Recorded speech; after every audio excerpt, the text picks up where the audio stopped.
அனைவருக்கும் இனிய மாலை வணக்கம். எப்போதுமே தயார் செய்து கொண்டு வருகிற உரையை ஒருபோதும் வாசிக்கவோ பேசவோ இயலாதபடியே எல்லா கூட்டமும் அமைகிறது. அது ஒரு வகையில் மகிழ்ச்சி தான், கொஞ்சம் துயரமான மகிழ்ச்சி. ஒரு கூட்டத்தில் நாம் யாருக்காக பேசுகிறோம் என்கிற புள்ளி சரியாக அமைந்துவிட்டால் பேச்சும் மிக நன்றாக அமைந்துவிடும். ஆனால் யாருக்காக பேசுகிறோம், எந்த வயதினருக்காக பேசுகிறோம் என்பதில் ஒரு சிறு குழப்பம் ஏற்பட்டால் மொத்த பேச்சுமே சொதப்பலாகிவிடும். ஆக இப்பொழுது சொதப்பாமல் பேசுவது எப்படி என்பதை நான் இப்பொழுது பயிலும் ஒரு பயிற்சியாக தான் இந்த பேச்சை நான் இப்போ எடுத்துக்கணும். இன்று இந்த மேடையில் நான் பேச வந்த தலைப்பு என்பது கவிதை எனும் வெளிச்சம் என்கிற ஒரு தலைப்பு. பொருளுக்குள் போகிறதுக்கு முன்னாடி ஒரு கவிதை வாசிக்க விரும்புகிறேன். நான் கடந்த முறை வந்தபோது தோ. பரமசிவம் அவர்கள் குறித்தும் பாரதி குறித்தும் ஒரு சமர்ப்பணம் செய்யப்பட்ட 2 கவிதைகளை நான் வாசித்தேன். அந்த வகையில் மறைந்த எழுத்தாளர் கீரா அவரை பற்றி அவருக்கு சமர்ப்பணம் செய்து ஆனந்த விகடனில் நான் எழுதிய ஒரு கவிதையை வாசித்து திரும்ப தொடங்கலான்னு நினைக்கிறேன். கீரா அவங்க எல்லாருக்கும் தெரியும், ஒரு எழுத்தாளர், குறிப்பாக நாட்டார் மொழியில் இலக்கியத்தை படைத்த ஒரு எழுத்தாளர். நாட்டார் சொல் அகராதியை தொகுத்தவர். பாலியல் கதைகளை, சிறார் கதைகளை தொகுத்தவர், எழுதியவர். பெண்கள் பற்றி அதிகமும் எழுதியவர். கம்யூனிச இயக்கத்திலே ஆரம்பத்தில் செயலாற்றியவர். இசை ஆர்வலர். அவருடைய வாழ்க்கையை ஒரு சின்ன ஒரு சுருக்கமான ஒரு சாரமாக ஒரு கவிதை எழுத முயன்றேன். அந்த கவிதையை இப்பொழுது நான் வாசித்து தொடங்குகிறேன். மொழியை கதைகளால் உழுது கொண்டு போகிறான் கிழவன். புரளுகிற சொற்களில் சாரமுள்ள கிடைவாசம் படிக்கிறது புதிதாய். களையெடுக்கும் பெண்களின் முதுகெலும்புகளை தடவி கொடுத்தபடி தாலாட்டுக்கும் ஒப்பாரிக்கும் நடுவிலான கண்ணாமூச்சி பற்றி அழிப்பங்கதைகளை போடுகிறான் கள்ள புன்னகையோடு. கதவுகளற்ற வீடுகளின் கூரைகளில் செங்கொடிகளை ஏற்றிவிட்டு வீடு திரும்புகையில் தெருச்செண்டையின் வசவு சொற்களை சேகரிக்கிறான். அறுவடை களைப்பில் குடிகள் உறங்கும் ராத்திரிகளில் பண்டித மொழியையும் கூலிகளின் மொழியையும் குருதி தெரிக்க மோதவிட்டு பரிசோதிக்கிறான். விடியலில் ஸ்வரங்களை சாதகம் செய்த குளத்துப்பூக்களிடம் வயலினை ஏந்தி கிடந்த நாட்களின் கழுத்து வழியை பாடுகிறான். சாராய ருசி தோதுபடாமல் கடிதங்களில் போதையுறுகிறான். கலிங்கத்து பரணியிலிருந்து வழிதப்பி திரிந்த கெட்ட வார்த்தைகள் பேசும் கிளியை அவன்தான் ஆதரவாய் வளர்க்கிறான். நாறுகிற மனித உளத்தை புனைவின் முளைப்பாலை பூசி ஆற்றுகிறான். மழையிடம் பாடம் படித்த கிழவன் ஞானத்தை சிறு பூனையாக்கி தன் காலடியிலேயே திரிய வைத்திருக்கிறான். உணவு பிரியனவன் அடுக்களை பலகார வாசனையில் லயித்தபடி தானியங்களின் வரலாற்றை அசை போடுகிறான். கண்ணசந்த குறும்பு மூதாயின் பல்செட்டை திருடிச் சென்று அதனிடம் ரகசியமாக கதை கேட்கிறார்கள் சிறுவர்கள். வாழ்ந்த அசதியின் முனகள் கேட்கிற வீட்டை நோக்கி யாரும் தப்ப வழியே இல்லாத கனவு வருகிறது மேளதாளத்தோடு. அம்புட்டுதானா என காலத்திலிருந்து கேட்கிற முதியன் தன் நீண்ட கைகளை வாஞ்சையோடு நம் திசையில் ஆட்டுகிறான். மரியாதைக்காக வெடிக்கும் துப்பாக்கிகளிடம் பாவம் பார்த்து பச்சிக என்கிற கடைசி சொற்களோடு அவன் மௌனிக்கிறான். சுதிசுத்தமான நாயன இசையோடு கதை சொல்லியின் ரயில் கிளம்புகிறது. கீராவினுடைய ஒரு எளிய பயணம். ஒரு இடத்தில் பல்செட் இந்த கவிதையில் வரும். நான் ஒரு முறை அவரை பேட்டி காண சென்றிருந்த போது அவருடைய பற்கள் ரொம்ப அழகாக இருந்தது. நான் பார்த்துட்டே இருந்தேன். இவ்வளோ உறுதியான பற்களா இந்த வயசில் வச்சுருக்கிறாரோ அப்படின்னு எனக்கு ஒரு சின்ன சந்தேகம் இருந்தது. பேட்டிக்கு இடையே போய் முகம் கழுவினார். அப்போ அவருடைய பல் செட்டை கலட்டி வச்சுருந்தார் அந்த வாஷ் பேஷனில். அப்போ நான் அந்த பல் செட்டை பார்த்தேன். பல் செட் என்னை பார்த்து சிரிச்சது. நான் அதை பார்த்து சிரித்தேன். அவர் உடனே என்னை பார்த்து முறைச்சிட்டு எடுத்து பல் செட் எடுத்து மாட்டிக்கிட்டார். ஒரு மனிதனின் பல் தனியாக வந்து நம்மிடம் சிரிக்கும் ஒரு காட்சி என்பது வந்து ஒரு வினோதமான காட்சி. அது ஒரு கவிதையை போல இருந்தது. அதை இந்த கவிதையில் பதிவு செய்யணும்னு நினச்சிருந்தேன். அதை பதிவு செய்தேன். சரி, டாபிக் வரலாம். கவிதை எனும் வெளிச்சம். வெளிச்சம்னா என்ன, இருள்னா என்ன அப்படின்னு நம்ம எல்லாருக்கும் தெரியும். இருள் என்பது குறைந்த ஒளி என்கிறான் பாரதி. எல்லாம் இருண்டு விடுகிற போதும் நீங்கள் பார்க்கிற, உங்களை மிரட்டுகிற, உங்களை அச்சுறுத்துகிற இருள் என்பது இருள் அல்ல, அது குறைந்த ஒளி, அது இருளே அல்ல, அதுவும் ஒளியே என்று இருளையும் ஒளியாக சொல்வதற்கு ஒரு கவிஞன் இந்த சமூகத்திற்கு தேவைப்படுகிறான். அப்படித்தான் தமிழ் சமூகத்தின் ஒரு பெரிய வெளிச்சமாக பாரதி இருந்தான். இன்றைக்கு இந்த புத்தக கண்காட்சிக்குள் நுழைந்து நீங்கள் கையில் புத்தகங்களை அள்ளினால், சும்மா தாறுமாறாக அள்ளினால் கூட ஏதோ ஒரு புத்தகத்தின் தலைப்பு பாரதியின் கவிதையின் ஒட்டிய தலைப்பாக அமைந்திருக்க வாய்ப்பு இருக்கிறது. ஏனென்றால் தமிழில் எழுதப்பட்ட புத்தகங்கள், புத்தகத்தின் தலைப்புகள், திரைப்படங்களின் தலைப்புகள், கட்டுரைகளின் தலைப்புகள், கவிதையின் தலைப்புகள், இப்படி கணக்கில்லாமல் மிக அதிகமாக கையாளப்பட்ட ஒரு சொல் இருக்கும் என்றால் அது பாரதியினுடைய சொற்களாகத்தான் இருக்கும். அவ்வளவு சொற்களை பாரதி தமிழுக்கு தந்திருக்கிறான். தமிழை அவ்வளவு தூரம் வெளிச்சப்படுத்தி இருக்கிறான் என்று சொல்லலாம். ஏனென்றால் நமக்கு தெரியும், சங்க காலம் என்பது தமிழ் பழங்குடியின வாழ்க்கையிலிருந்து சமூகமாக, அரசாக உருவாகி கொண்டிருந்த காலகட்டத்தில், சேர சோழ பாண்டிய அரசாக, பேரரசாக உருவாகி கொண்டிருந்த காலத்தில் உருவான பழைய நினைவுகளின் இலக்கியம் சங்க இலக்கியம்.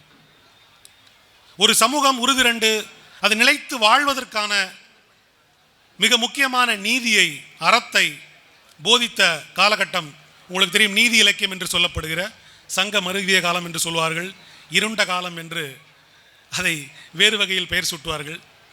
அந்த சமண பௌத்தம் செலுத்தியிருந்த ஒரு காலம். பிறகு சைவ வைணவ இலக்கிய காலம், ஒரு பக்தி பிரச்சார இயக்க காலம் ஒன்று இருந்தது. அதற்கு பிறகு சிற்றிலக்கியம், பிறகு ஒரு நீண்ட இடைவெளி விழுகிறது. தமிழ் இலக்கியத்தில், தமிழ் படைப்பாளிகள் படைப்பு இயக்கத்திலேயே ஒரு பெரிய தொய்வு ஏற்படுது. இன்னும் சொல்லப்போனால் ஒரு பெரிய இருள் கவிகிறது என்று சொல்ல வேண்டும். பிரிட்டிஷ் காலத்திற்கு பிறகு, இங்கு அவர்கள் ஒரு நிலையான ஆட்சியை உருவாக்கிவிட்டதற்கு பிறகு, அவர்களுடைய அடிமைத்தனத்திலிருந்து விடுபடும் காலத்தில் அந்த இருளிலிருந்து வெளிச்சத்தை நோக்கி நகர்வதற்கு தீப்பந்தம் கொளுத்திய ஒரு கவிஞனாக பாரதி இருந்தான். அப்படி பாரதி தமிழுக்கு வெளிச்சத்தை கொண்டு வந்தான். இந்த வெளிச்சம் என்பது என்ன? இந்த வெளிச்சம் என்பது, நாம் இந்த மானுட வரலாற்று பாதையில் இரண்டு வெளிச்சங்கள் இந்த இடத்துக்கு நம்ம நோக்கி நகர்த்தி வந்ததுன்னு சொல்லலாம். ஒரு வெளிச்சம் நெருப்பு. அந்த வெளிச்சம் தான் முதலில் இருளை புரிந்து கொள்ள, விலங்குகளிடமிருந்து பாதுகாத்துக் கொள்ள, இருளிலிருந்து பாதுகாத்துக் கொள்ள, உணவுகளை சமைத்து உண்ண என பல்வேறு வகைகளில் அந்த நெருப்பு நமக்கு பயன்பட்டது. அறிவியல் படித்ததனால் இங்கே இருக்கிற மாணவர்களுக்கு நன்றாகவே தெரியும். நெருப்பில் வெந்த உணவை மனிதர்கள் தின்றதனால் வயிற்றுக்கு செல்லும் இரத்தம் குறைக்கப்பட்டு மூளைக்கு அதிகமாக இரத்தம் சென்றது. எனவே மூளை சிந்திக்க தொடங்கியது. எனவே மனிதன் நிறைந்து சிந்திக்க தொடங்கியதில் வெந்த மாமிசத்தை தின்றதற்கு ஒரு பங்கு இருக்கிறது. அதை சாத்தியப்படுத்திய நெருப்புக்கு ஒரு பங்கு இருக்கிறது.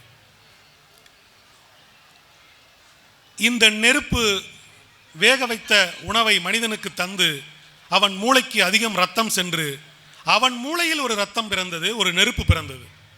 அந்த நெருப்புக்கு பெயர் தான் மொழி. அந்த வெளிச்சத்திற்கு பெயர் தான் மொழி. அந்த மொழிதான் நம்மை இவ்வளவு தூரம் கொண்டு வந்திருக்கிறது. எந்த மனித உயிரியாலும் ஒரு குறிப்பிட்ட எண்ணிக்கைக்கு மேல் ஒன்றிணைந்து ஓரிடத்தில் வாழ இயலாது, இருக்க இயலாது. ஏனென்றால் அவைகளுக்குள் ஒருங்கிணைவு கிடையாது, அவைகளுக்குள் கருத்துகள் கிடையாது. அவைகளுக்குள் எதிர்காலம் குறித்த கனவு கிடையாது. ஏனென்றால் அதையெல்லாம் தருகிற மொழி கிடையாது. மொழிதான் மனிதர்களை முதலில் இணைத்தது. ஒரு வேட்டையில் எப்படி செயல்பட வேண்டும், ஒருவர் வேட்டையாடுவதற்கும் 4 பேர் இணைந்து வேட்டையாடுவதற்குமான வேறுபாட்டை மனிதர்கள் உணர்ந்தார்கள். இந்த 4 பேர் 8 பேர் எப்படி ஒன்றிணைவது, ஒன்றிணைந்து வேட்டையாடும் போது ஒன்று எளிதாக இருக்கிறது. அப்படியானால் இந்த ஒன்றிணைவை எப்படி ஏற்படுத்துவது, அவர்களுக்கு மொழி தேவைப்பட்டது. மொழியின் வாயிலாக மனிதர்கள் தங்களுடைய வாழ்க்கையை எளிமையாக்கி கொண்டார்கள், புதியதை நோக்கி நடந்தார்கள். இந்த நெருப்பு என்பது சமைத்த உணவிலிருந்து நீராவி கப்பல் வரைக்கும், நிலக்கரி ரயில் வரைக்கும் அந்த தொழில்நுட்ப தொடர்ச்சி நம்மோடு தொடர்ந்து வந்து கொண்டு, அப்படி மொழி என்னவாக, எத்தகைய வெளிச்சமாக நம்முடைய வாழ்க்கையில் இருக்கு என்பதை நாம் பார்க்கிறோம். விலங்குகள், பூச்சிகள், பறவைகள்னு எந்த உயிரினத்திற்கும் இந்த உலகத்தில் இல்லாத ஒரு தனித்த குணம் மனிதனுக்கு உண்டு. அது என்ன குணம் என்றால், தனக்கு தெரிந்ததை, தான் புரிந்து கொண்டதை, தான் கற்றுணர்ந்ததை, தன்னுடைய கனவை, கற்பனையை, கருத்துக்களை, உணர்ச்சிகளை இன்னொருவருக்கு கடத்துவது, பதிவு செய்வது, இன்னொருவருக்கு கடத்துவது, அவரிடமிருந்து பெற்றுக்கொள்வது, அதை ஆவணப்படுத்துவது, திரும்பவும் அவருக்கு தருவது. அதாவது இந்த உலகத்தில் எதுவுமே அறியாத பிறக்கும் ஒரு குழந்தைக்கு அந்த குழந்தை எந்த ஆண்டில் பிறக்கிறதோ அதற்கு முந்தைய ஆண்டில் மொத்த அறிவையும் ஞாபகத்தையும் அந்த குழந்தைக்கு ஆவணப்படுத்தி தருவது. இது உயிரினங்களில் எதற்குமே சாத்தியப்படாத ஒன்று. இது எப்படி சாத்தியப்பட்டுச்சுன்னா மொழி வாயிலாகத்தான் சாத்தியப்பட்டது. மொழியில் மனிதன் நினைவுகளை பொதிந்து வைத்தான், கருத்துக்களை பொதிந்து வைத்தான், தன்னுடைய கனவுகளை பொதிந்து வைத்தான். அந்த மொழியின் வாயிலாக பிறக்கிற ஒரு புதிய மனிதன் தன் பிறக்காத காலத்தில் நிகழ்ந்த அனைத்தையும் பெற்றுக்கொள்கிறான். இந்த மனித நாகரிகத்தில் மனிதன் வேகமாக வளர்ந்ததற்கும் பரிணாமம் அடைந்ததற்கும் முன்னேறியதற்கும் இந்த அறிவு பகிர்வு தான் மிக முக்கியமான காரணம். இந்த அறிவு பகிர்வு எப்படி நடந்தது, இந்த ஆவணப்படுத்துதல் எப்படி நடந்ததுன்னு பார்க்கணும். இந்த மொழியில் மனிதன் தன்னுடைய நினைவை, அறிவை பொதிந்து வைக்கிற அந்த ப்ராசஸ், செயல்பாடு என்பது கவிதையாக இருந்தது. எழுத்தாக மொழியில் பதியப்பட்ட அனைத்தும் கவிதையாக இருந்தது. முதலில் தன்னுடைய அனுபவத்தை அவன் கவிதையாகத்தான் பதிவுபடுத்தினான். கிட்டத்தட்ட நம்மிடம் இருக்கக்கூடிய எல்லா அறிவும் கிட்டத்தட்ட 10,000 ஆண்டு கால தொடர்ச்சி உள்ளது. சங்ககால இலக்கியம் என்பது 3000 ஆண்டுகளுக்கு முந்தைய நம்முடைய வாழ்க்கை முறையை, நம்முடைய நிலவியல் முறையை, நம்முடைய தத்துவங்களை, நாம் கண்ட கனவுகளை அனைத்தையும் ஒரு நினைவாக தேக்கி வைத்திருக்கிறது. நாம் கவிதைகளை இழப்பதின் வாயிலாக நாம் எதை இழக்கிறோம்? இப்போ ஒரு எக்ஸாம்பிளுக்கு ஒரு கற்பனையாக நாம் பார்க்கணும்னா, 10,000 ஆண்டு கால நினைவுகள் இருக்கிற ஒரு ஹார்ட் டிஸ்க். நாம் 1 வருஷம் 2 வருஷம் கம்ப்யூட்டரில் நம்முடைய புகைப்படங்களை, நம்ம ஒர்க் பண்ண ஃபைல்ஸ் எல்லாம் வச்சுருப்போம். 1 வருட ஹார்ட் டிஸ்க் தொலைஞ்சு போனாலே நம்ம கவலைப்படுவோம் இல்லையா? எவ்வளோ கவலைப்படுவோம்? 10,000 ஆண்டு கால நினைவு ஒரு ஹார்ட் டிஸ்கில் பொதிஞ்சு வச்சிருக்கிறது எவ்வளவு பெரிதோ அவ்வளவு பெரிது நம்முடைய இலக்கியங்களும் நம்முடைய கவிதைகளும். அந்த வகையில் நம்முடைய கவிதைகள் மிகப்பெரிய நினைவு பெட்டகங்கள். இன்னும் சொல்லப்போனால் நம்முடைய கவிதைகள் அனைத்துமே பல்வேறு விரல்களால் தொட்டு தொட்டு தீண்டி தீண்டி, இந்த 10,000 ஆண்டு கால கவிதை தொடர்ச்சி என்பதை ஒரு பெரிய சுடர் என்று நாம் ஒரு கற்பனையாக வைத்துக்கொண்டால், பல கோடி பேர் இந்த சுடர் அணைந்து விடாமல் இருப்பதற்காக தூண்டிக்கொண்டே இருந்திருக்கிறார்கள். அந்த சுடரை கோடிக்கணக்கான விரல்களால் தூண்டப்பட்டு வளர்த்தெடுக்கப்பட்ட ஒரு பிரம்மாண்ட சுடர் என்பதுதான் இந்த காலகட்டம் வரை வந்து சேர்ந்திருக்கின்ற ஒரு பெரிய கவிதை இயக்கம் என்பதை அப்படி ஒரு பெரிய சுடராக நாம் கற்பனை செய்து கொள்ளலாம். அவ்வளவு வலிமையும் அவ்வளவு தேவையும் அவ்வளவு முக்கியத்துவமும் இருப்பதனால்தான் பாரதிதாசன் மொழியை அவ்வளவு புகழ்கிறான். தமிழ் எங்கள் உயிருக்கு நேர் என்கிறான். தமிழும் கவிதையும் வேறு வேறு அல்ல. தமிழ் என்றால் கவிதை, கவிதை என்றால் தமிழ். நம்மால் ஒரு எதுகை முனையின்றி பேசவே நமக்கு வராது. கடைக்கு போயிட்டு வரலாம்ல, அப்படிதான் சொல்லுவோம். கடைக்கு தான் போயிட்டு வரலாம், கிடைக்குன்னு ஒன்று கிடையாது இல்லையா? ஆனால் அந்த சவுண்ட் நம்மளுக்கு தேவைப்படும். நம்முடைய மரணாஞ்சலி போஸ்டரில் கூட எதுகை முனையுடனான கவிதைகளை நம்ம இடம்பெறச்சிடும். நம்முடைய திருமண பத்திரிகைகளில் கவிதை இல்லாமல் இல்லை. நம்முடைய வாட்ஸ்அப் ஸ்டேட்டஸ்களில் கவிதைகள் இல்லாமல் இல்லை. கவிதைகள் இல்லாமல் நாம் எப்போதுமே இருந்ததில்லை. நம்முடைய வீடுகளில் ஒலிக்கிற தாலாட்டாக இருக்கட்டும், ஒப்பாரியாக இருக்கட்டும், கிழவிகள் பேசுகிற பழமொழிகளாக இருக்கட்டும், எல்லாமே கவிதையினுடைய சகோதர வடிவங்கள் தான். அந்த வகையில் கவிதை என்பது தனித்துவமான, வலிமையான, இன்னும் சொல்லப்போனால் மிக வெளிச்சமான ஒரு பகுதி. எப்படி சார் அந்த அளவுக்கு வெளிச்சம் சொல்றீங்களா? அப்படி இந்த வாழ்க்கையில மனிதர்களுக்கு இந்த கவிதை தந்த வெளிச்சம்னா என்ன அப்படின்னு இது ஒரு பெரிய கேள்வி. ஆனால் வள்ளுவர் சொல்றாரு, கண்ணுடையர் என்பவர் கற்றோர் முகத்திரண்டு, புண்ணுடையவர் கல்லாதவர் சொல்றாரு. கண்கள் இருக்கலாம், ஆனா அது கல்லாத கண்ணாக இருந்தால் அது கண் கிடையாது அப்படின்னு சொல்றாரு. அப்ப கல்வி என்பது என்ன? மொழி, எழுத்து, அதில் இருக்கின்ற படைப்புகள் அல்லது அறிவு, எது வேணாலும் எடுத்துக்கலாம். அதில் பிரதானமானது கவிதை. இன்னும் சொல்லப்போனால் உங்களுக்கு மொழி அறிவும் மொழி வாயிலாக பெறக்கூடிய அழகியல் அறிவும் உங்களுக்கு கிடைக்கலன்னா அது கண் கிடையாது, அந்த கண்ணில் ஒளி இல்லைன்னு சொல்றாரு. ஒளியற்ற கண்கள் அவை அப்படின்றார். அப்ப கண்களுக்கு ஒளி ஏற்றுகிறது கவிதை. எப்படி, என்ன ஒளி ஏற்றுது நமக்கு? நம் வாழ்க்கையில் அது தந்த ஒளிங்கிறது என்ன? இந்த புற சூழலுக்கு, இந்த நிலப்பகுதிக்கு, நமக்கு நம் உடலுக்கு வெளியில் இருக்கக்கூடிய இந்த புறம் சார்ந்த எல்லா இருளுக்கும் நாம் வெளிச்சங்களை உருவாக்கி விடலாம். ஒரு டியூப்லைட், பல்பு, நெருப்பை கொண்டு நாம் வெளிச்சம் மூட்டி விடலாம். ஆனால் நமக்குள் ஒரு பெரிய ஆழமான பகுதி இருக்கு. நாம் அதை மனம் என்று சொல்கிறோம், இதயம் என்று சொல்கிறோம், உளம் என்று சொல்கிறோம், அகம் என்று சொல்கிறோம். பல்வேறு வார்த்தைகள் அதுக்கு இருக்கு. அந்த அகத்தினுடைய இருளுக்கு நீங்கள் பற்ற வைக்கும் வெளிச்சம் அல்லது தருகிற வெளிச்சம் என்பது என்ன? அங்குதான் இலக்கியம் தேவைப்படுகிறது. அப்படி சங்க இலக்கியம் தொட்டு ஏராளமான வெளிச்ச துளிகளை இந்த மொழி நமக்கு தந்திருக்கிறது. உதாரணமாக தொல்காப்பியத்தில் ஒரு 2 வரி, முதல் எனப்படுவது நிலம் பொழுதிரண்டின் இயல்பு என மொழிப அப்படின்னு தொல்காப்பியர் சொல்றார். இந்த சமூகத்திற்கு மிக ஆழமாக, மிக நேரடியான ஒரு கருத்தை அவர் சொல்றார். இந்த உலகத்தை கடவுள் படைத்தாரா, கடவுளை மனிதன் படைத்தாரா என்கிற கேள்வி, அதாவது கருத்து உலகத்தை படைத்ததா அல்லது இந்த உலக படைப்பிலிருந்து ஒரு பொருளாக இருக்கக்கூடிய மூளை கடவுள் எனும் கருத்தை படைத்ததா என்கிற ஒரு கேள்வி இருக்கு. இதை கருத்து முதல்வாதம், பொருள் முதல்வாதம் என்று 2ஆக பிரித்து அதில் பல்வேறு கிளைகள் பரப்பி இன்றளவும் விவாதித்துக் கொண்டிருக்கக்கூடிய ஒரு கருத்து. அது எது முதலில் வந்தது? மூளை என்பது பொருள், கடவுள் என்பது கருத்து. கருத்து முதலில் வந்ததா, பொருள் முதலில் வந்ததா என்பது கேள்வி.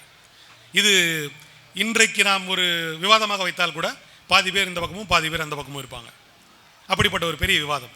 ஆனால் தொல்காப்பியர் மிக தெளிவாக குறிப்பிடுகிறார் அவருடைய பாடலில், நிலம் பொழுது இது 2 தான் முதலானதுன்னு சொல்றாரு. நிலம் பொழுது, டைம் அண்ட் ஸ்பேஸ், இது தோன்றிய பிறகுதான் மீதி அனைத்தும் தோன்றியது அப்படின்னு சொல்றாரு.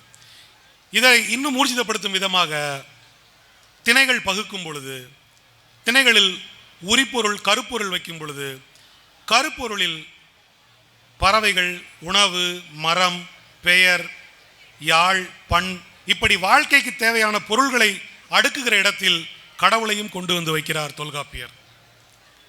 ஆக எது முதன்மையானது எனும் பொழுது நிலமும் பொழுதும் முதன்மையானது, டைம் அண்ட் ஸ்பேஸ் இதுதான் முதன்மையானது, மீது எல்லாம் இரண்டாவதுன்னு ஒரு அழுத்தமான கருத்தை சொல்கிறார்.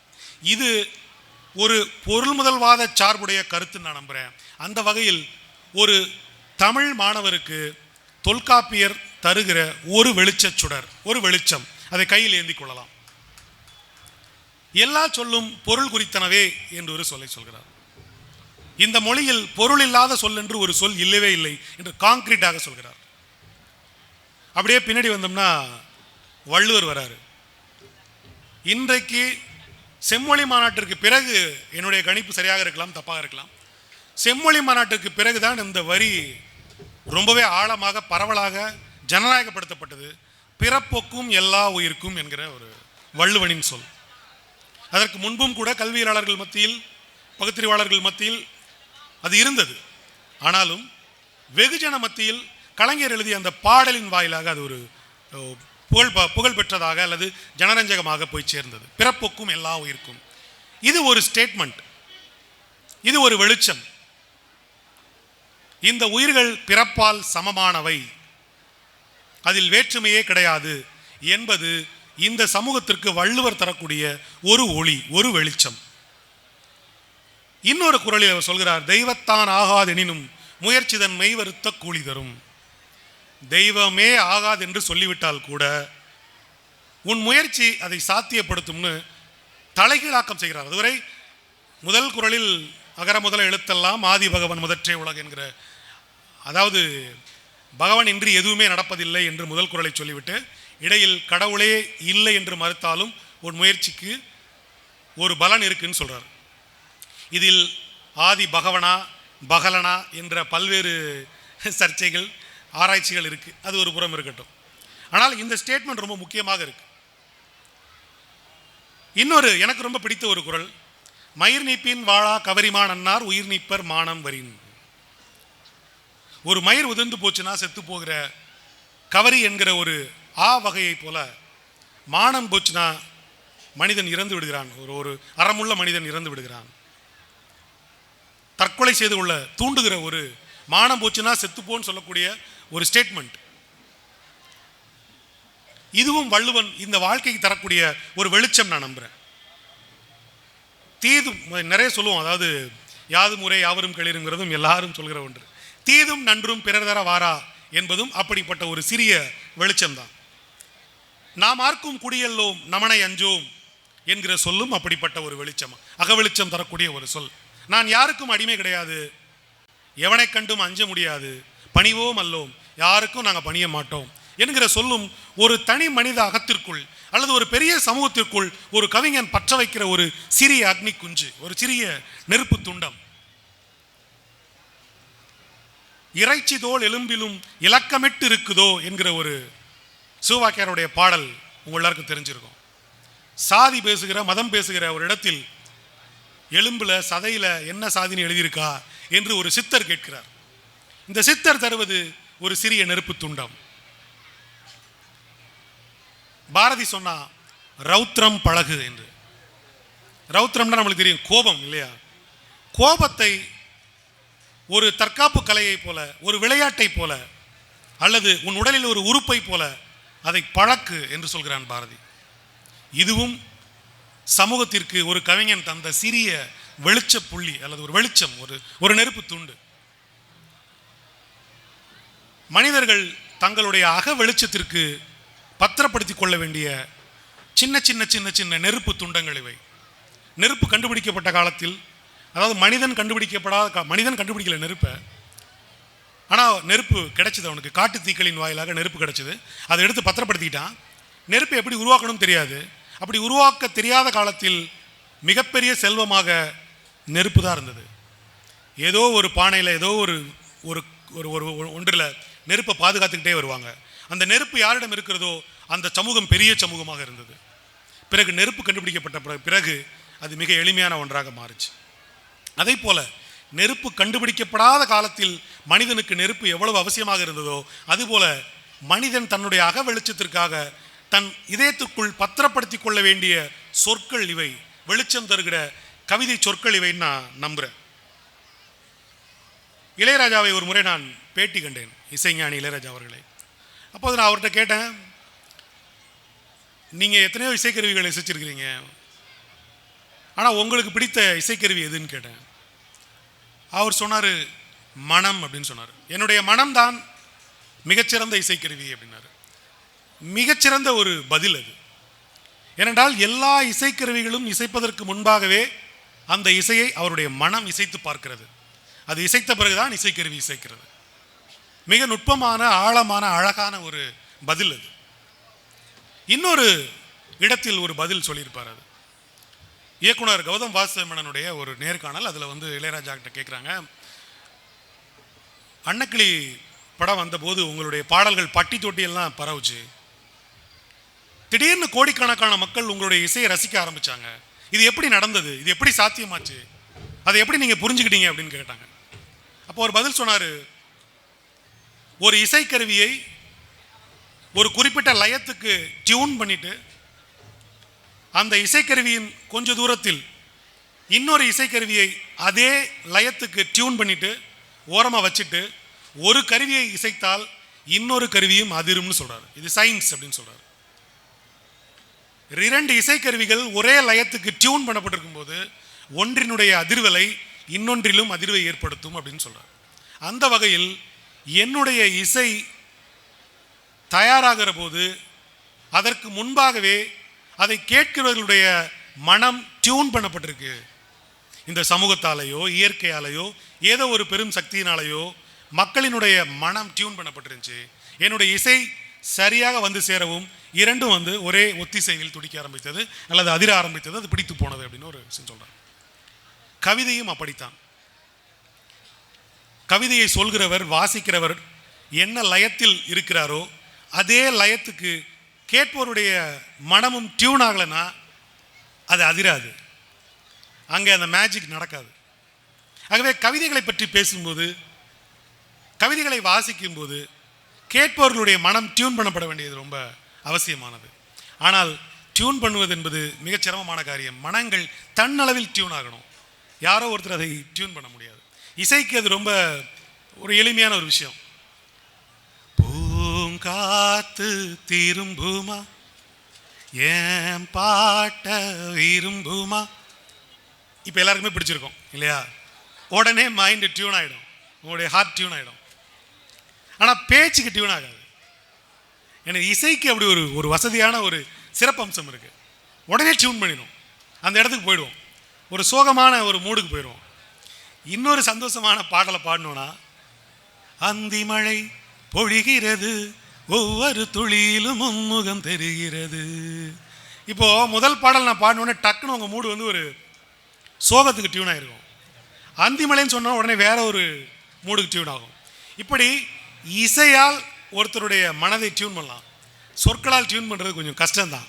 ஆனாலும் இந்த சங்க காலத்திலிருந்து மனிதர்கள் சேகரித்து வந்த மனித அகத்திற்கு வெளிச்சத்தை தந்த சிற்சில வரிகளை பற்றி நான் சொன்னேன் இல்லையா? அதே போல நவீன கவிதைகள் இந்த மனித வாழ்க்கையில் இந்த புற வெளிச்சத்தில், இவ்வளவு பெரிய வெளிச்சத்தில் கண்டுகொள்ளப்படாத ஒரு எளிய புன்னகையை போல, இவ்வளவு வெளிச்சத்தில் இங்கே இருக்கிற ஒரு குழுவில் இருக்கிற யாரோ ஒருத்தருடைய சிரிப்பு ரொம்ப பிரகாசமாக தெரியாமல் போயிடும் இல்லையா? அந்த மாதிரி இந்த வாழ்க்கையினுடைய பெரிய வெளிச்சத்தில் நாம் நிறைய விஷயங்களை தவற விடுறோம். ஆக்சுவலாக இருளில் நம்ம எதையுமே தவற விட மாட்டோம், இருளில் ரொம்ப கவனமாக இருப்போம், வெளிச்சத்தில் தவற விடுவோம். இருளில் தவறி விழுந்தவங்க ரொம்ப கொஞ்சம் பேர் தான். இன்னும் சொல்லப்போனால் பார்வையற்றவர்கள் தவறி விழுகிறது ரொம்ப ரேரு. ஆனால் நாம் தான் அதிகமாக தவறி விழுவோம், ஏன்னா வெளிச்சம் இருக்கிறது என்கிற ஒரு அலட்சியம் இல்லையா? அதே போல் நம்முடைய அன்றாட வாழ்க்கையில் நமக்கு நிறைய தெரியும், இதெல்லாம் பார்க்குறோம், இதெல்லாம் பார்த்துட்டோம், இதெல்லாம் ஒரு விஷயமா, அப்படி நிறைய விஷயங்கள் நம்ம தவற விடுறோம். அந்த வகையில் நம்முடைய வாழ்க்கையில் இருக்கக்கூடிய சின்ன மெல்லிய பெரிய விஷயம்னு சொல்ல முடியாத விஷயங்களை நவீன கவிதைகளாக்கி ஒரு சிறிய வெளிச்சத்தோடு உங்ககிட்ட தருது. அப்படியான சில கவிதைகளை உங்களுக்கு நான் அறிமுகப்படுத்தணும்னு நினைக்கிறேன். ஒரு கவிதை, கலாப்ரியா என்கிற திருநெல்வேலி கவிஞர், மிக முக்கியமான ஒரு பெரிய கவிஞர், அவருடைய கவிதை, சின்ன கவிதை ஒன்று சொல்கிறேன். மழை பொய்த்த ஊரில் காகித கப்பல் செய்யும் சிறுவனை தகப்பன் கோபத்துடன் முறைக்கிறான். இருக்கும் நீரை தட்டில் ஊற்றி நீட்டுகிறாள் தாய். மழை இல்லாத ஊரில் ஒரு பையன் காகித கப்பல் செய்கிறான். அவங்க அப்பா அவனை பார்த்து முறைக்கிறார், ஏண்டா இங்கே மழை தண்ணி இல்லாமல் உட்காந்துருக்குறோம், நீங்கள் காகித கப்பல் செய்கிறான்னு. ஆனால் வீட்டில் கொஞ்சம் நஞ்சமாக இருக்கிற தண்ணியை ஒரு தட்டில் ஊற்றி ஒரு தாய் இந்தாடான்னு கொடுக்குறாங்க. எதுக்கு? அந்த கப்பலை விடுறதுக்கு. அப்பனின் மனதுக்கும் ஆத்தாளின் மனதுக்கும் உடைய ஒரு இடைவெளியை இந்த கவிதை பேசுது. இது ரொம்ப சின்ன விஷயம்தான், பெரிய விஷயம்லாம் இல்லை வாழ்க்கையில். ஆனால் இந்த சின்ன விஷயம்தான் ஒரு குழந்தையின் மனதில் ஒரு பெரிய மாற்றத்தை உண்டு பண்ணுது. உளவியலாளர்கள், மூளையியல் வல்லுநர்கள் சொல்கிறாங்க, 14 வயதுக்கு உட்பட்ட காலத்தில் ஒரு மனிதனுக்குள் உருவாகிற சின்ன சின்ன உணர்ச்சிகள் தான் பிறகு தடித்த உறுதியான எண்ணங்களாக மாறுகின்றன அப்படின்னு சொல்கிறார். அது தற்கொலை எண்ணமாக இருக்கலாம், அல்லது மாபெரும் சாதனை குறித்த எண்ணங்களாக இருக்கலாம். ஆக சிறிய விஷயங்கள் சின்ன வயதில், பால்யத்தில், அல்லது வாழ்க்கையினுடைய, நீங்கள் யோசிச்சு பாருங்களேன், வீட்டில் நம்ம பேசுவோம், நான் பெரிய பெரிய விஷயம்லாம் அவங்கள்ட்ட ஆசைப்படலையே, சின்ன விஷயம் தான் நான் ஆசைப்பட்டேன். மனைவிகளுடைய அதிகமான புலம்பல் இருக்கும். உன்ட்ட நான் டூருக்கு கூட்டு போகணுன்னு சொன்னோன்னா, இல்லை 10 பவுன் நகை கேட்டேன்னா, சிரிச்சு பேசுன்னு தானே சொன்னேன், ஏன் கடுகடுன்னு இருக்க? இந்த வார்த்தையை கேட்டிருக்கமா? மனிதர்கள் சின்ன விஷயத்துக்கு தான் ஏங்குறாங்க. பெரிய விஷயங்கள்லாம் இருக்கட்டும், சின்ன விஷயம் வாழ்க்கையில் நமக்கு கிடைக்குதா, அதுதான் பெரிய விஷயமா இருக்கும். நீங்கள் என்றைக்கே ஒரு நாள் பாருங்கள், 30 வருடம் 40 வருடத்துக்கு பிறகு ஒரு நண்பர் சந்திக்கும் போது ஸ்கூலில் வந்து எனக்கு நீ வந்து அப்போது அந்த ஆசை சாக்லேட்லாம் தருவில்லை, எனக்கு இன்னும் ஞாபகம் இருக்கடா அப்படின்னு சொல்லுவாங்க. பெரிய விஷயங்கள் பெரிய விஷயங்களாகவே இருப்பதில்லை. சின்ன விஷயங்கள் தான் பின்பு வளர்ந்து வளர்ந்து வளர்ந்து பெரிய விஷயங்களாகின்றன. சின்ன விஷயங்களுக்கு அவ்வளவு மதிப்பு இருக்கு. ஆக சின்ன விஷயங்கள் வாழ்க்கையில் ரொம்ப முக்கியமானவை. அதனால தான் பாரதி அக்னி குஞ்சுன்னு சொன்னான். அக்னியில் குஞ்சொன்றும் மூப்பொன்றும் கிடையாது. அதில் சின்னது பெருசெல்லாம் கிடையாது. வெளிச்சத்தில் சின்னது பெருசெல்லாம் ஒன்றும் கிடையாது. இன்னும் சொல்ல போனால் நட்சத்திரம் எவ்வளவு ஒளியுடையதுன்னு நம்மளுக்கு தெரியும். அது ஒரு சூரியன் இல்லையா? ஆனால் மின்மணியும் நட்சத்திரமும் ஒரே மாதிரி இருக்கும். இரண்டும் ஒன்று அல்ல, ஆனாலும் ஒன்று தான். இரண்டும் அவ்வளவு சின்னதாக இருப்பதால் தான் அவ்வளவு அழகு இல்லையா? அந்த மாதிரி சிறிய வெளிச்சம் தரக்கூடிய வாழ்க்கையினுடைய சில நுட்பமான தருணங்கள் இப்படி கவிதையாக்கப்பட்டிருக்கிறது. இன்னொரு சிறிய கவிதை. அந்த தண்டவாளத்தில் கொஞ்ச நேரம், இந்த தண்டவாளத்தில் கொஞ்ச நேரம் அமர்ந்து அமர்ந்து சமாதானப்படுத்துகிறது ரயில் கடந்து போன தண்டவாளங்களை ஒரு சிட்டுக்குருவி அப்படின்னு சொல்றாரு. ஒரு ரயில் கடந்து போனதுக்கப்புறம் தண்டவாளம் அதிர்வில் இருக்கும் இல்லையா?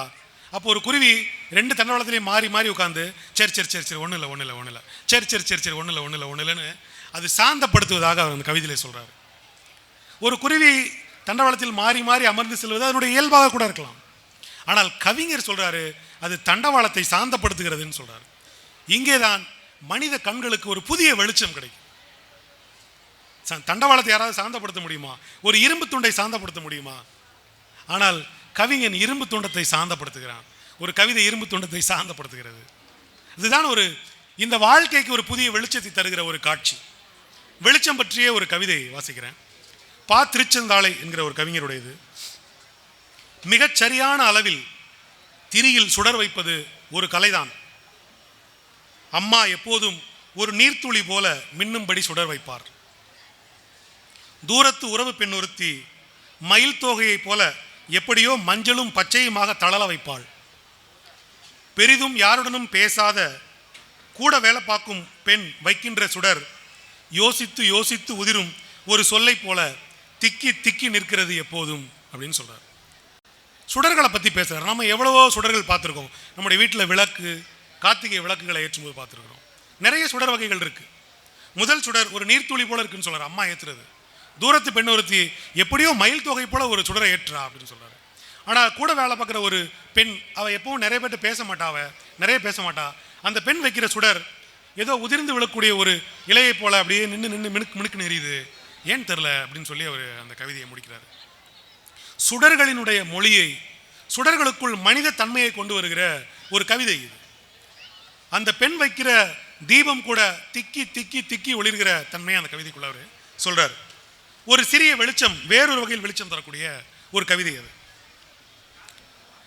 மனிதர்கள் பல்வேறு விதமாக இருக்காங்க. மனிதர்களுடைய கேரக்டர், நாம் எப்போ ஒரு சிறந்த மனிதர், நாம் முடிவு பண்ணுற ஒரு மனிதர் பிற்காலத்தில் மோசமான மனிதராகி விடுகிறார். நாம் மோசமாக நினைக்கிற ஒரு மனிதர் நல்ல மனிதராக மாறிவிடுகிறார். கவிஞர் சோ. விஜயகுமார் என்கிற ஒரு கவிஞர் இது வரைக்கும் இங்கே உட்கார்ந்துருந்தார், இப்போ தான் எந்திரிச்சு போகிறார்.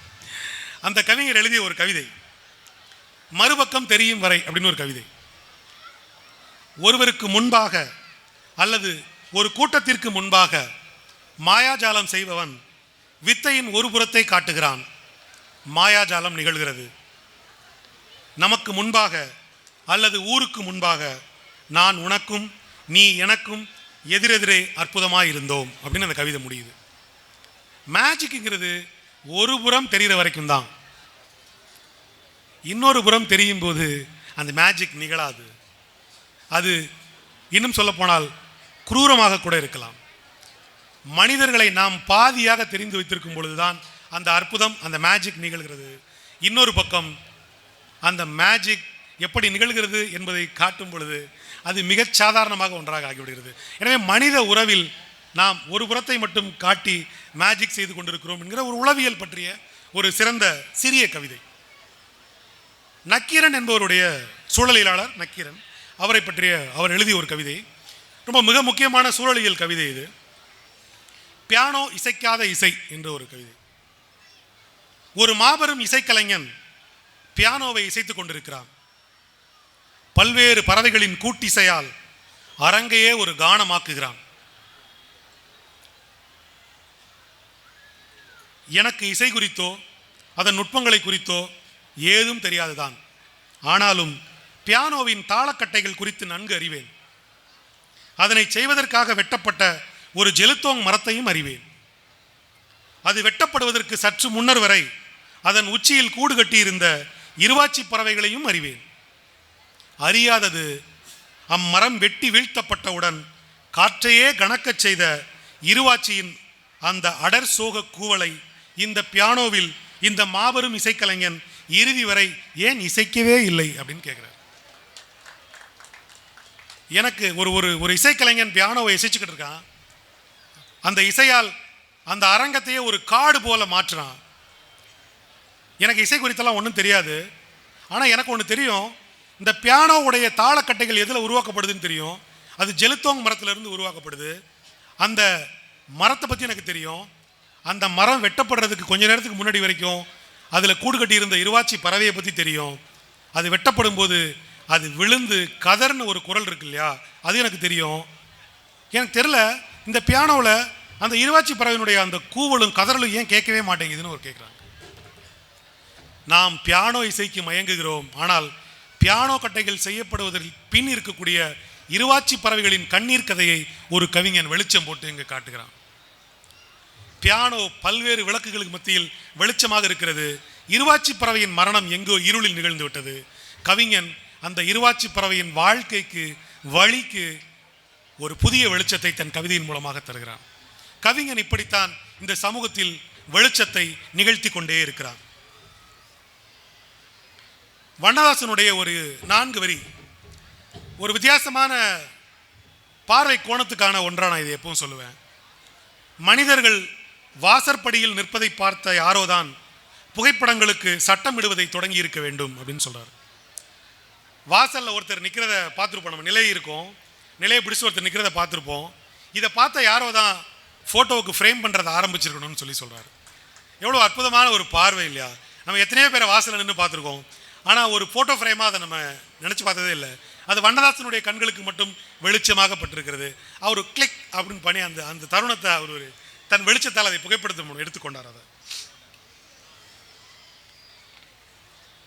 ஒரு சிறிய கவிதை, முகுந்த் நாகராஜன் என்பவருடைய கவிதை. கலவரம், பழக்கப்பட்ட ஊரின் முகம் மாறி போயிற்று. கலவரம் நடக்குது, ஊரோட முகம் மாறி போயிற்று. தினம் போகும் வரும் சாலையில் டயர்களை எரித்து கொண்டிருக்கிறார்கள். கோஷம் போட்டபடி எரிச்சிட்டு இருக்காங்க டயரெல்லாம். தற்காலிக உற்சாகத்தில் பாதையின் குறுக்கே விழ மரத்தை அறுத்தது ஒரு கும்பல். அப்போதுதான் முதல் தடவையாய் அந்த மரத்தை அங்கு பார்த்தேன். ஒரு கலவரம் நடக்குது, ஊரே முகமாறி போயிருக்குது. போக்குவரத்துகளை மறிப்பதற்காக ஒரு பெரிய மரத்தை சாலையில் அறுத்து போடுறாங்க. அப்போ அவர் சொல்கிறாரு, இந்த மரத்தை முதல் முறை இங்கே தான் நான் பார்க்குறேன். அந்த பாதையில் நிறைய வாட்டி போயிட்டு வந்திருக்கிறாரு, ஆனால் அந்த மரத்தை அவர் பார்க்கவே இல்லை. அது வெட்டி கீழே வீழ்த்தப்பட்ட உடனே அந்த மரத்தை அவர் பார்க்குறாரு. ஐயோ, அந்த மரத்தை நான் இவ்வளோ நாள் பார்க்காம விட்டுட்டேன் அப்படிங்கிறார்.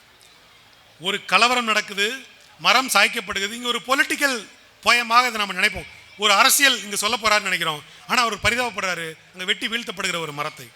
ஆக கவிஞன் எந்த பக்கம் சாய்வான், தன்னுடைய டார்ச் லைட்டை எந்த பக்கம் அடிப்பான்னு சொல்லவே முடியாது. நாம் எதிர்பார்க்காத ஒரு இடத்தில் அவனுடைய தீப்பந்தத்தை நட்டு வைத்து விட்டு அவன் போய்விடுவான். கவிஞனுடைய மனமே அப்படித்தான். நாம் எதிர்பார்க்குற இடத்துல டார்ச் லைட் அடிக்கவே மாட்டான். நம்ம கிழக்க பார்த்துட்டோம்னா மேற்க பார்த்து அடிச்சிருவான் அவன். ஏனென்றால் அவன் எப்போதும் வித்தியாசமான ஒரு பார்வைக்காக, வித்தியாசமான ஒரு ஒரு ஒரு நிலையை நோக்கியே அவனுடைய மனம் இயங்கி கொண்டிருக்கிறது. ஒரு கவிதை வரி, கடல் அதனுடைய குழந்தை பற்களை இழந்துவிட, கடல் அதனுடைய குழந்தை பற்களை இழந்துவிட அவை கரை மீது கிழிஞ்சல்களாயின.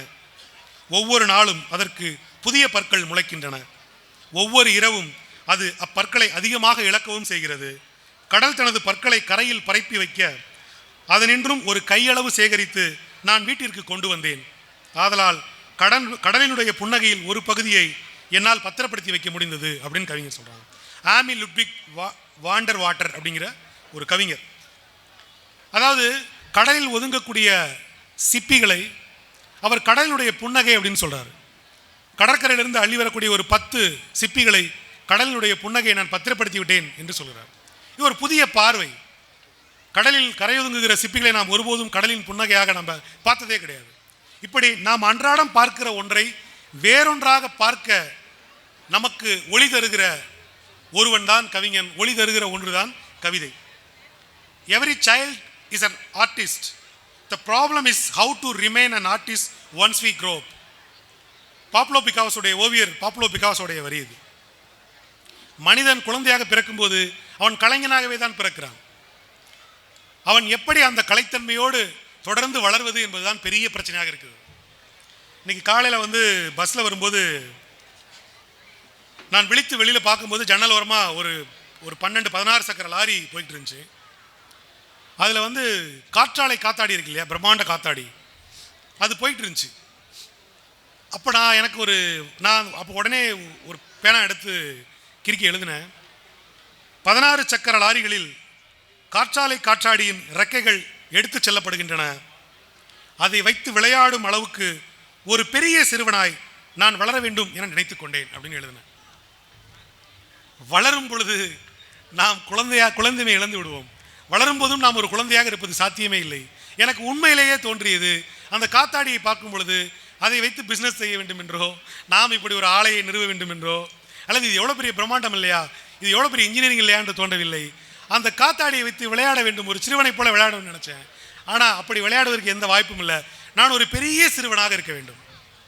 எனக்கு உடனே தோன்றியது, இந்த சிந்தனை தான் கவிதை.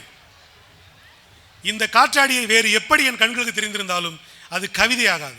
அது ஒரு கருத்து அல்லது அது ஒரு பார்வை, அவ்வளவுதான். ஆனால் இது எப்பொழுது நான் ஒரு குழந்தையாக அந்த பிரம்மாண்ட காத்தாடியை விளையாட நினைத்தேனோ அப்பொழுது இது கவிதையாக மாறியது. எவ்வளோ நேரம் இருக்கணும்? ஓகே, நிறைய கவிதைகள் எடுத்துகிட்டு வந்தேன். ஆனாலும் நேரம் கருதி 2 கவிதைகளை மட்டும் வாசிக்கிறேன், சிறிய கவிதைகளை. புதியவர்கள் அவங்கள நான் வாசிக்கணும்னு விரும்புறதுனால அந்த கவிதையை நான் வாசிக்கிறேன். அச்சோ அப்படின்னு ஒரு கவிதை, சதீஷ்குமார் சீனிவாசன்கிற கவிஞருடையது. இளம் கவிஞர், ரொம்ப நல்லா எழுதிட்டு இருக்க கவிஞர். அச்சோ கவிதை தலைப்பு: சிந்தியவற்றை உலகம் பொறுக்குவது போலத்தான் பாப்பாவும் பொறுக்கினாள். ஆனால் குவித்த மறுகணமே சிதறடித்தாள். சட்டென ஒரு அச்சோ சொன்னாள். மறுபடியும் குவித்து சிதறடித்து மறுபடியும் அச்சோ என்று சொன்னாள். உனக்கு தெரியுமா பாப்பா, இந்த அச்சோ எத்தனை பழையதென்று அப்படின்னு அந்த கவிதை முடியுது. அதாவது, நான் ஒரு குழந்தை எல்லாத்தையும் சேர்த்துட்டு திரும்ப எல்லாத்தையும் கலைச்சிட்டு அச்சச்சோ அப்படின்னு சொல்லிட்டு மறுபடியும் சேர்த்துட்டு மறுபடியும் கலைச்சிட்டு அச்சச்சோன்னு சொல்லுது. உண்மையிலேயே வாழ்க்கையில் நாமும் நிறைய விஷயங்களை சேகரிக்கிறோம், திரும்ப எல்லாத்தையும் கலைச்சி போடுறோம், கவலைப்படுவது போல ஒரு பாவனை செய்கிறோம், மறுபடியும் நிறைய மனிதர்களை, நிறைய அனுபவங்களை, நிறைய அன்பை, பகையை சேகரிக்கிறோம், திரும்ப எல்லாத்தையும் சிதறடிக்கிறோம், மறுபடியும் ஒரு வருத்தத்தோடு அச்சச்சோன்னு உட்காந்துக்கிறோம். இது குழந்தைக்குமானது மட்டுமல்ல, நாம் ஒவ்வொருமே இந்த அச்சச்சோ விளையாட்டை தான் விளையாடி கொண்டிருக்கிறோம். இந்த அச்சச்சோ விளையாட்டு தான் வாழ்க்கையாக இருக்கிறது என்பதை தான் இந்த கவிதை மிக அழகாக சொல்கிறது. இன்னும் ஒரு சிறிய கவிதை.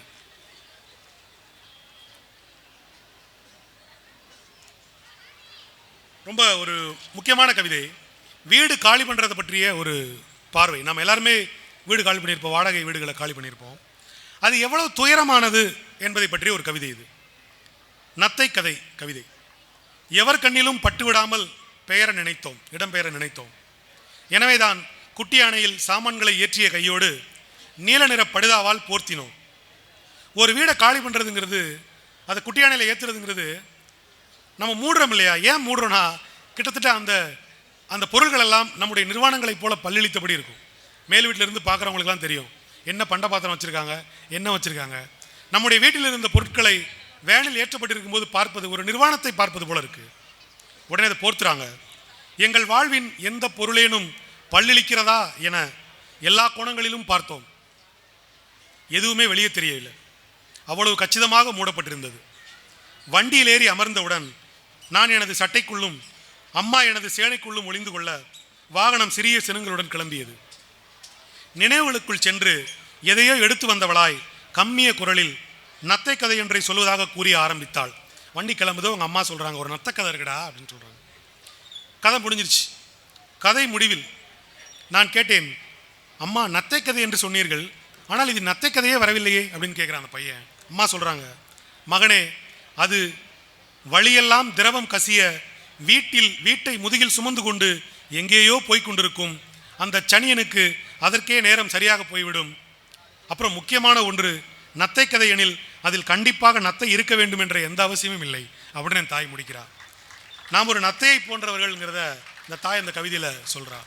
மிகச்சிறந்த ஒரு கவிதை அது. எனவே இறுதி சொற்களாக பைபிளில் இயேசு சொல்வதை போல இறுதியாக நான் உங்களுக்கு சொல்லுகிறேன் அப்படின்னு சொல்லுவார் இல்லையா, அந்த மாதிரி நான் உங்களுக்கு இறுதியாக சொல்வது, கவிதையின் ஒளி இல்லாமல் இந்த வாழ்வை நீங்கள் தடுமாறாமல் கடந்துவிட முடியாது. கவிதையின் ஒளி இல்லாமல் இந்த வாழ்வின் அழகை ஒருபோதும் உங்களால் முழுமையாக கண்டுவிட முடியாது. கவிதையின் வெளிச்சம் இல்லாமல் உங்களுடைய முகத்தையே கூட நீங்கள் முழுமையாக கண்டுவிட முடியாது. கவிதையின் வெளிச்சம் இல்லாமல் உங்கள் நினைவுகளின் பாறை ஓவியத்தை உங்களால் புரிந்து கொள்ள முடியாது. கவிதை என்பது ஆழ் மனதின் மொழி பீரிடல். அது கோடிக்கணக்கான மனங்கள் புதைக்கப்பட்டு அதில் அந்த உரத்திலிருந்து எழுந்து வருகிற ஒரு மொழி நீரூற்று. அந்த வெளிச்சத்தை பாதுகாப்பவர்கள் கவிஞர்கள். அந்த ஒளியை இதுவரை ஏந்தி வந்த எல்லா கவிஞர்களுக்கும், இனி ஏந்தி செல்லும் கவிஞர்களுக்கும் என்னுடைய வணக்கத்தை கூறி, இதுவரை எனது எளிய உரையை கேட்டு என் நோக்கி புன்னகித்த அனைவருக்கும் அன்பும் நன்றியும் வணக்கம்.